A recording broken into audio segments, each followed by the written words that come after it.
Some new lows over the weekend with the MAGA gang desperately trying to characterize this kid who murdered Charlie Kirk as anything other than one of them and doing everything they can to score political points from it. In between the finger pointing, there was grieving. On Friday, the White House flew the flags at half-staff, which got some criticism. But on a human level, you can see how hard the president is taking this. My condolences on the loss of your friend Charlie Kirk. May I ask, sir, personally, how are you holding up over the last day and a half, sir? I think very good. And by the way, right there, you see all the trucks.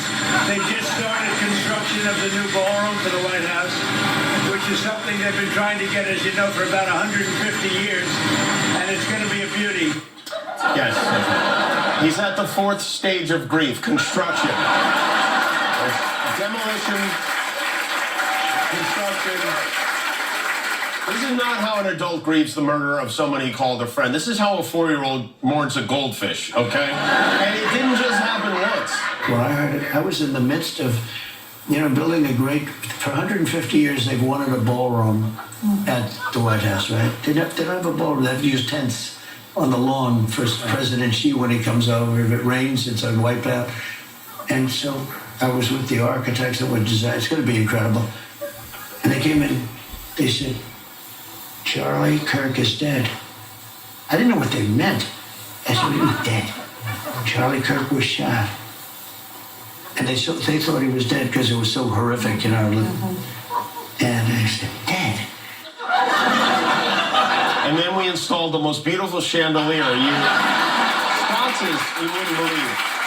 There's something wrong with them. There really is. I mean, who thinks like that? And why are we building a $200 million ballroom in the White House? Is it possible that he's doing it intentionally so we can be mad about that instead of the Epstein list? By the time he's out of office,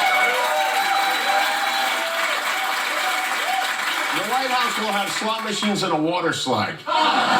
Trump is in major change the subject mode. On Friday, he stopped by the always friendly morning crew at Fox. Whenever Trump goes on Fox and Friends, it's funny because the hosts are so eager for him to be reasonable. They spell it all out for him. They desperately want to avoid having to nod along with anything crazy or contradict him. So they give him the question and their preferred answer, too.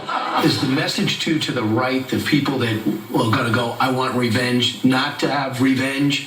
Charlie Kirk would not want revenge. You want revenge at the voter That's box. where to go. Okay, good answer, right? Take it to the ballot box. That's reasonable. That's almost presidential. But that's the thing. He can never just stop right there. I can't always say at the ballot box because in some cases, like California, doesn't have ballot boxes. Oh. Well, in that case, begin the purge. For the record, we live in California. We do have ballot boxes. We have ballot boxes. We have mailboxes. We have lunch boxes. We have all kinds of boxes. You should come see them sometime. We'll give you a toolbox. You can live in it. And then we have this head of the FBI, this character, Kash Patel, who so far has handled this investigation into the murder of Charlie Kirk like a kid who didn't read the book, BSing his way through an oral report. So in the 24 hours after, when we were still looking for the guy, I know you posted that we got him.